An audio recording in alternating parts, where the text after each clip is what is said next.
Hi అండి. Welcome back to our channel Satyajannu. ఈరోజు వీడియోలో ఒక మంచి టేస్టీ రెసిపీ మీతో షేర్ చేయబోతున్నాను. వీకెండ్స్‌కి మన ఇంటికి చుట్టాలొచ్చినా, పండగలప్పుడు కూడా మనం మినపగారెలు ప్రిఫర్ చేస్తాము. ఒక్కొక్కసారి పిండి లూజ్ అయ్యి గారెలు సరిగా రావు. దట్టు ఆయిల్ కూడా పీల్చేసుకుంటూ ఉంటాయి. ఇలాంటి ఇబ్బందులేమీ లేకుండా సింపుల్‌గా, ఈజీగా, టేస్టీగా చేసుకోవాలంటే ఇలా పెసరగారెలు ఒకసారి ట్రై చేయండి. చాలా ఈజీగా, టేస్టీగా ఉంటాయి. ముందు రోజు నైట్ పెసలు నానపెట్టుకొని నెక్స్ట్ డే మార్నింగ్ మనం మిక్సీ వేసుకోవచ్చు. గ్రైండరే వేసుకోవాలని ఏం లేదు. మిక్సీ జార్‌లో నానబెట్టుకున్న పెసలు, పచ్చిమిర్చి, చిన్న అల్లం ముక్క యాడ్ చేసుకొని వాటర్ ఏసుకోకుండా కోర్స్‌గా బ్లెండ్ చేసుకోవాలి. దాన్ని పక్కన పెట్టుకొని స్టవ్ పైన డీప్ ఫ్రైకి కావాల్సిన ఆయిల్ పెట్టుకోవాలి.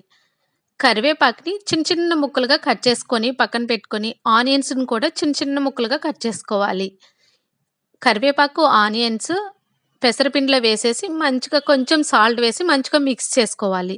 ఈ పెసర గారెల్లో కరివేపాకు వేస్తే చాలా టేస్టీగా ఉంటుంది. కరివేపాకు ఆకులాగా వేస్తే తీసేసి తింటారు. సో, ఇలాగా ఫైన్ చాప్‌గా కట్ చేసేసుకొని అందులో యాడ్ చేసుకుంటే గారెతో పాటు తినేస్తారు. టేస్టీగా ఉంటుంది అండ్ హెల్తీ కూడా. ఇలా పెసరపిండిని మంచిగా మిక్స్ చేసేసుకున్న తర్వాత ఒకసారి సాల్ట్ సరిపోయిందో లేదో చెక్ చేసుకోవాలి. గారెపిండి ఎలా ఉంటే సరిపోతుంది. ఈజీగా మనం చేత్తోనే గారెలు చేసేసుకోవచ్చు. ఏ పేపర్ మీదో, కవరో అవసరం లేదు. ఇలా ఫింగర్స్‌తోనే ఈజీగా గారెలాగా ప్రిపేర్ చేసేసుకొని, మనం గారెలు వేసేసుకోవచ్చు. నేను ఆ రోజు గడపకి పసుపు రాసాను. సో, నా హ్యాండ్ అందుకని యెల్లో కలర్‌లో ఉంది. మరక మంచిదే.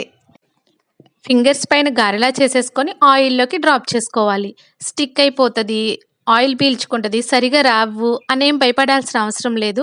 చాలా ఈజీగా డ్రాప్ అయిపోతాయి. ఆయిల్ పీల్చుకోవు, మంచిగా వస్తాయి.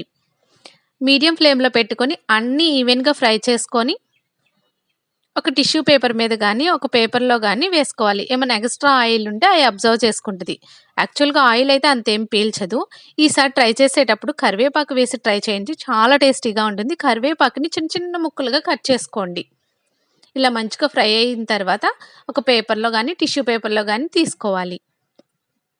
ఒకసారి ఇలా ట్రై చేయండి. చాలా టేస్టీగా ఉంటుంది. ఈ వీడియో మీకు నచ్చితే లైక్ చేయండి, షేర్ చేయండి. Please do subscribe my channel Satyajannu. Thank you for watching.